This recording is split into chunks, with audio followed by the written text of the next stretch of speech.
अस्सलाम वालेकुम नाज़रीन, उर्दू टीवी चैनल में खुश आमदीद।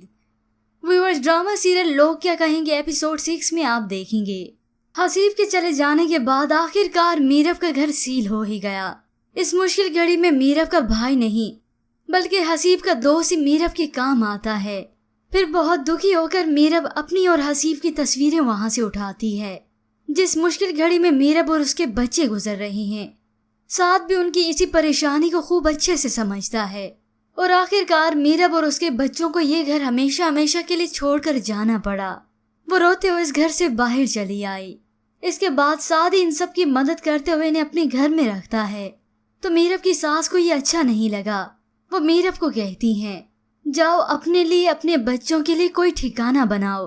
तो कुछ वक्त गुजरने के बाद मीरब को एहसास हुआ कि यहाँ रहना भी अच्छा नहीं।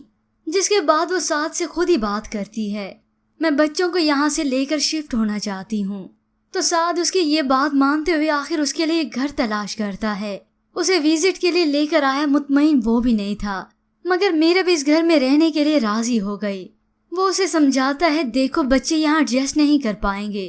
तो मीरब इस बात पे इनकार करती है। जिनके सर पर उनका बाप नहीं होता ना, उन्हें बहुत सी मुश्किलात का सामना करना पड़ता है। ठहर जाना थम जाना वक्त का मिजाज है। यहीं पर वक्त का दामन थामे मैं आगे बढ़ना चाहती हूँ। और आखिर वो यहाँ पर शिफ्ट हो गए, मगर बच्चों को ये घर हरगिज पसंद नहीं आया। दानिया दुखी होकर अपनी माँ से कहती है, मामा मुझे अपने घर वापस जाना है, ये घर अच्छा नहीं है। और इस सब के बाद मीरब दानी के स्कूल में जॉब करेगी।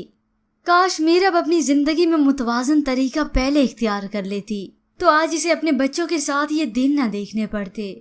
इस सब के बाद भी साद इनका साथ नहीं छोड़ता। मीरब की जॉब तो हो जाएगी, मगर ये माशा एक अकेली लड़की, एक अकेली औरत को जीने कहाँ देता है। और ये एक तल्ख हकीकत भी है। पर व्यूअर्स, आपके ख्याल में क्या मीरब अपने बच्चों के लिए साया बन पाएगी? इसके मुतालिक हमें अपनी कीमती राय जरूर दीजिएगा। मज़ीद ड्रामास प्रोमो के लिए आप देखते रहिए उर्दू टीवी।